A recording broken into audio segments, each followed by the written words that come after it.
Hello ఎవరాన్, అందరికీ నమస్కారం అండి. Welcome back to our channel. 30 days C language సిరీస్లో ఈరోజు డే 12. నిన్న మనము బేసిక్ ఇఫ్ స్టేట్మెంట్ గురించి నేర్చుకున్నాం. But sometimes one condition is not enough. ఒక కండిషన్ అనేది అన్ని సిచ్యువేషన్స్లో కానీ ఇంకొన్ని సిచ్యువేషన్ కానీ సరిపోదు. So that's why we need to check multiple conditions, choose different paths. Multiple కండిషన్స్ని చెక్ చేయాల్సినప్పుడు మనం మల్టిపుల్ పాత్స్ని మనం చూసుకుంటూ ఉంటాం. అలాంటి సిచ్యువేషన్లోనే ఎగ్జిస్ట్ అయిందే ఇఫ్ ఎల్స్ లాడర్. దీని గురించి ఈరోజు ఎక్స్ప్లోర్ చేద్దాం, దీని గురించి క్లియర్గా డిస్కస్ చేద్దాం. దానికంటే ముందు ఈరోజు ఒక ఇంట్రెస్టింగ్ ఫ్యాక్ట్ ఉంది మన వీడియోలో.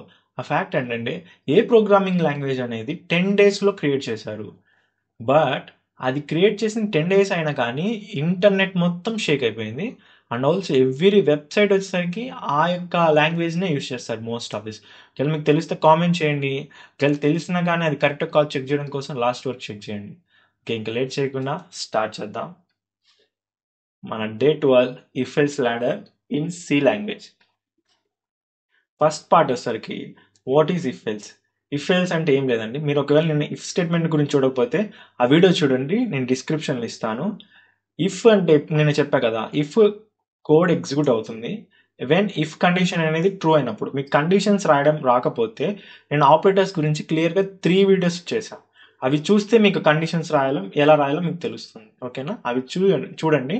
నేను డిస్క్రిప్షన్లో కూడా ఇస్తాను వాటి వీడియోస్ కూడా, ఇది ఖచ్చితంగా చూడండి. సో ఇక్కడ కండిషన్ ఉంటుంది. ఆ కండిషన్ ట్రూ అయినప్పుడు ఈ స్టేట్మెంట్ ఎగ్జిక్యూట్ అవుతుంది. ఈ లోపల ఏ కోడ్ ఉన్నా ఎగ్జిక్యూట్ అవుతుంది. ఒకవేళ ఈ కండిషన్ అనేది ఫాల్స్ అయినప్పుడు ఏం జరుగుతుందంటే ఎల్స్ లోపల ఉన్న కోడ్ అంతా ఎగ్జిక్యూట్ అవుతుంది. ఇక్కడ అదే executes code. Condition is false అయినప్పుడు ఎల్స్ లోపల ఉన్నది మొత్తం ఎగ్జిక్యూట్ అవుతుంది. అది నిన్న ఈ ప్రోగ్రామ్ చూసాము. ఈరోజు కూడా eligible to vote, not eligible to program, example 1 program ఈరోజు నేను చేసి చూపిస్తా. అందుకంటే ముందు ఇంకోటి ఉంది, ఇఫ్ ఎల్స్ లాడర్. ఈరోజు మన మెయిన్ థింగ్ వచ్చేసరికి ఇదేంటి ఇఫ్ ఎల్స్ లాడర్. ఎందుకంటే when there are multiple conditions, ఒకటి కాదు, 2 కాదు, కొన్ని నెంబర్ ఆఫ్ కండిషన్స్ ఉంటాయి. అలాంటి సిచ్యువేషన్లో మనం ఇఫ్ రాసుకుంటూ కూర్చోలేం కదా. అందుకోసమే ఇఫ్ ఎల్స్ లాడర్ అనేది మనం యూజ్ చేస్తాం. ఇఫ్ ఎల్స్ లాడర్ అనేది ఎలా ఉంటుందంటే ఫస్ట్ ఇఫ్తో స్టార్ట్ అయ్యి కండిషన్ 1 రాస్తాం. సో ఫ్లవర్ బ్రాకెట్స్తో ఓపెన్ క్లోజ్ చేసి మధ్యలో మనకి ఏం లైన్స్ కావాలంటే కోడ్ రాసిస్తాం. తర్వాత ఇక్కడ క్లియర్గా చూడండి, ఎల్స్ ఇఫ్ వాడతాం. ఇఫ్ తర్వాత ఎల్స్ ఇఫ్ వాడతాం. ఇక్కడ కండిషన్ 2 సేమ్ అదే flower brackets code. Next else if వాడతాం, కండిషన్ 3. ఇలాగా మీకు ఎన్ని కండిషన్స్ ఉంటే అలా రాసుకుంటూ కూర్చోండి. ఓకేనా, ఇఫ్ తర్వాత ఎల్స్ ఇఫ్ తర్వాత ఫైనల్గా కామన్గా ఎల్స్ ఉంటుంది. ఎల్స్లో కూడా డిఫాల్ట్గా ఒక కోడ్ని రాయండి. ఓకేనా, దీని స్ట్రక్చర్ ఎలా ఉంటే ఇఫ్ ఎల్స్ ఇఫ్ ఎల్స్ ఇలా గుర్తుపెట్టుకోండి.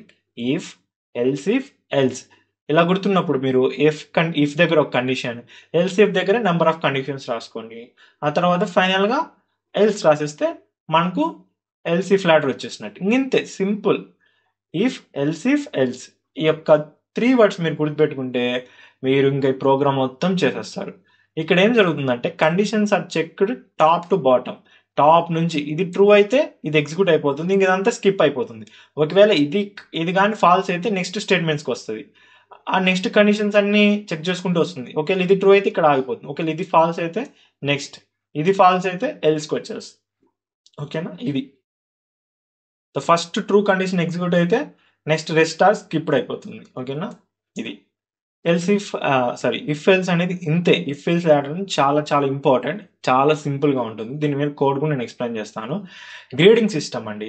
మార్క్స్ తీసుకొని ఇన్పుట్ మార్క్స్ తీసుకొని 90 పైన ఉంటే ఏ గ్రేడు, 70 పైన ఉంటే ఈ ప్రోగ్రామ్ నేను ఎక్స్ప్లెయిన్ చేస్తాను. బి గ్రేడు, 50 కాడికి 50 తోటి 50కి ఎక్కువ ఉన్న సి గ్రేడు, లేకపోతే ఫెయిల్.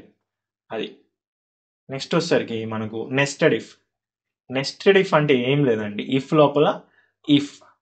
ఓకేనా, ఇఫ్ లోపల ఇఫ్ ఎల్స్ రాస్తాం. ఇఫ్ అన్నా ఇఫ్ ఎల్స్ అన్నా ఇంకా 2 వస్తాయి. చూడండి ఇక్కడ మార్క్స్ తీసుకున్నారు. ఏజ్ ఇన్పుట్, ఓకే ఇన్పుట్గా తీసుకున్నారు. మార్క్స్ కూడా తీసుకున్నారు.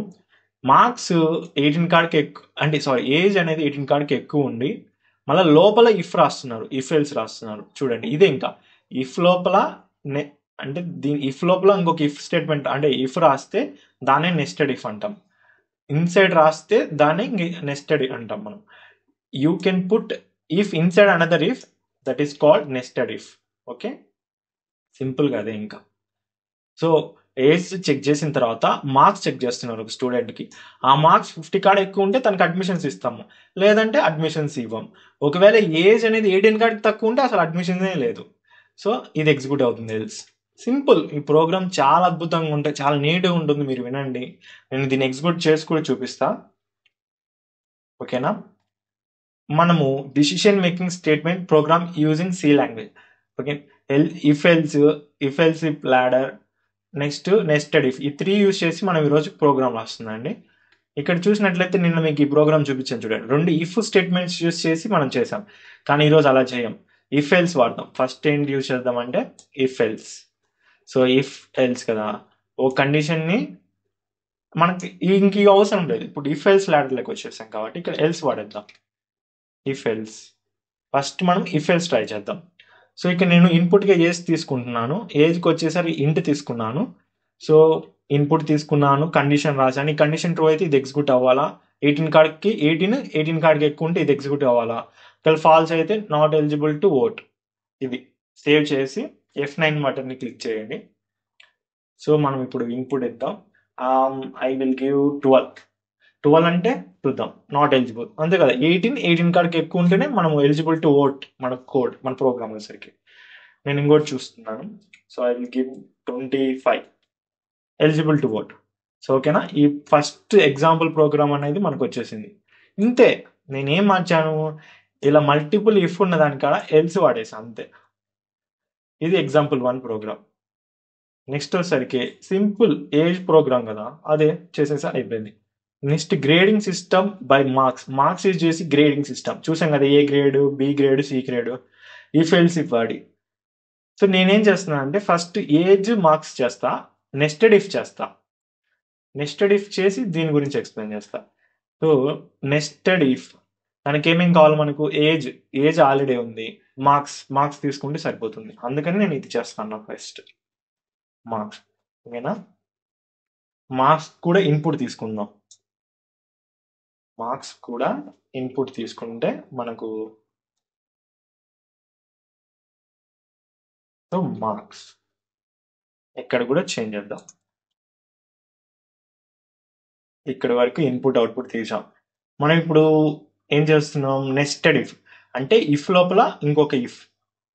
సో ఇక్కడ ఇఫ్ ఉంది కదా, ఇఫ్ లోపల ఇంకొక ఇఫ్ వాడదాం.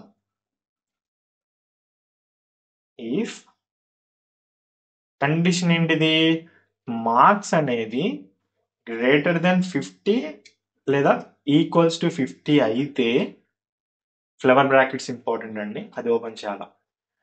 అప్పుడు ఏం చేయమంటున్నారు, ఇది తీసేద్దాం, ఇక్కడ తీసేసి ఇక్కడ పేస్ట్ చేద్దాం. ఓకేనా, అప్పుడు ఏమవుతున్నాడు, ఎలిజిబుల్ టు అడ్మిషన్కి ఎలిజిబుల్ అవుతున్నాడు, ఎలిజిబుల్ టు అడ్మిషన్. ఓకే, ఒకవేళ మార్క్స్ అనేది లెస్ దెన్ 50 ఉన్నప్పుడు అంటే ఎల్స్ వస్తుంది. ఇప్పుడు ఏమొస్తుంది, ఎల్స్ వస్తుంది.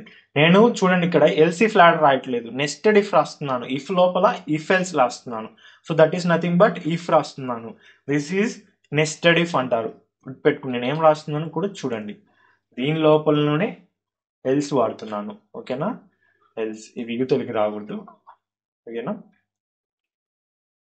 ఇప్పుడు నాట్ ఎలిజిబుల్ కదా, తను 50 కాడికి తక్కువ ఉంటే నాట్ ఎలిజిబుల్. సో ఈ నాట్ ఎలిజిబుల్ అని మనం ఇక్కడ రాస్తాం. నాట్ ఎలిజిబుల్ టు ఓట్ కాదు, నాట్ ఎలిజిబుల్ ఫర్ అడ్మిషన్స్. అడ్మిషన్కి తను ఎలిజిబుల్ కాదు. So not eligible to admission. Simple, నా ఓన్ వర్డ్స్లో నేను రాశాను. ఇది నెస్టెడ్ ఇఫ్, ఇఫ్ లోపల ఇంకొక if. So if else no problem, ఇలా రాస్తే దీన్ని నెస్టెడ్ ఇఫ్ అంటాం. ఫైనల్గా డిఫాల్ట్గా ఎల్స్ రాయాలి. సో ఎల్స్ ఏంటిది, నాట్. సో ఇక్కడ నేను ఇది మార్చేసాను, నాట్ ఎలిజిబుల్ బై ఏజ్ అనేది కరెక్ట్ స్టేట్మెంట్. రన్ చేసి చూద్దాం ప్రోగ్రామ్ని. సో ఏజ్ అడుగుతుంది, సో 12. సో 12 ఉండి మార్క్స్ ఎందుకు అడుగుతుంది అంటే, మార్క్స్ మనము ఇచ్చాం కాబట్టి. So not eligible by age.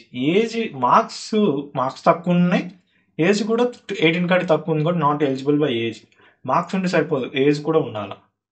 ఓకేనా? ఇప్పుడు ఇంకోటి కూడా చెక్ చేద్దామండి, చూద్దాం.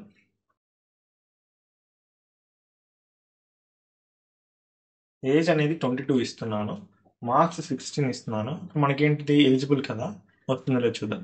ఓకే, మన ప్రోగ్రామ్ కరెక్ట్, సింపుల్. ఇది ప్రోగ్రామ్. ఏం చేసాము, ఇఫ్ లోపల ఇంకొక ఇఫ్ ఎల్స్ రాసేసాం, దీన్ని నెస్టెడ్ ఇఫ్ అంటాం. ఇఫ్ లోపల ఇంకొక ఇఫ్ రాస్తే నెస్టెడ్ ఇఫ్. ఎల్స్ ఇంకా కామన్ కదా, ఎఫ్కి ఇంకా ఎల్స్ వస్తుంటుంది కదా, దట్స్ వై ఎల్స్. ఫైనల్గా డిఫాల్ట్గా ఎల్స్ వాడతాం. This is the programme.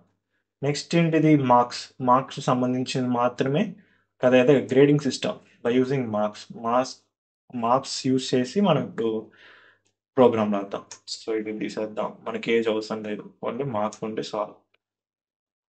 Marks ఉంటే మరి ఓకే, ఇదంతా ఇంకా మనకు ఓకే, మార్క్స్ ప్రింట్ అవుతుంది. ఇఫ్ మనం ఏంటి, ఇఫ్ ఎల్స్ ఇఫ్ లాడర్ కదా. Okay, if marks are greater than or equals to 90, so brackets open చేసి ప్రింట్ ఏం చేద్దాం, గ్రేడ్ అనేది ఏ ఇస్తున్నాను కదా, ఏ గ్రేడ్, మనకు వచ్చిన గ్రేడ్ వచ్చేసరికి ఏ. నెక్స్ట్ ఇంకో కండిషన్ రాస్తున్నాను, ఎల్స్ ఇఫ్ ఇక్కడ ఏంటంటే మార్క్స్ అనేది greater than or equals to 75 అయినప్పుడు బ్రాకెట్స్ ఓపెన్ చేయాలి. సింటాక్స్ వెరీ ఇంపార్టెంట్ ఇక్కడ. ప్రింట్ ఏంటిది, ప్రింట్ గ్రేడ్ కదా, ఇప్పుడు ప్రింట్ చేయాల్సింది గ్రేడ్, బి గ్రేడ్. ఓకేనా, నేను గ్రేడ్ బిగా ప్రింట్ చేస్తున్నాను. ఇక్కడ మీకు కన్ఫ్యూజన్గా ఉంటే ఓకేనా, మనం ఇక్కడ స్పేస్ ఇద్దాం, సో అప్పుడు మీకు ఇంకా క్లియర్గా ఉంటుంది. ఇంకొక ఎల్సిఫ్ రాద్దాం. సో ఎందుకు ఇక్కడ దీన్నే మనం యూస్ చేస్తే సరిపోతుంది, మల్టిపుల్ టైమ్స్ బదులుగా. మీరైతే ప్రాక్టీస్ చేయండి, బాగుంటుంది, క్లియర్గా ఉంటుంది. ఇక్కడ marks greater than or equals to 50 అయినప్పుడు so he got C grade, simple, C grade. Okay, ఫైనల్గా ఎల్స్ తోటి ఏం చేద్దాం, ఇంకా కావాలంటే రాద్దాం, ఇంకోటి రాద్దాం. ఇక్కడ ఏముంది, నెక్స్ట్ 30 రాస్తాం. సో 30 రాసి గ్రేడ్ డి ఇద్దాం, ఏముంది అంతే. ఇలా మల్టిపుల్ రాదు, ఎల్స్ మర్చిపోకూడదు, అట్లా అన్ని రాసేసి ఎల్స్ కూడా ఇంపార్టెంట్. ఎల్స్ ప్రింట్ గ్రేడ్ వచ్చేసరికి ఫెయిల్, అంతకు కూడా రాకపోతే ఏంటంటాం, ఫెయిల్ అనేస్తాం. Okay, that's it. Semicolon important, ఓకేనా, మర్చిపోకూడదు అసలు.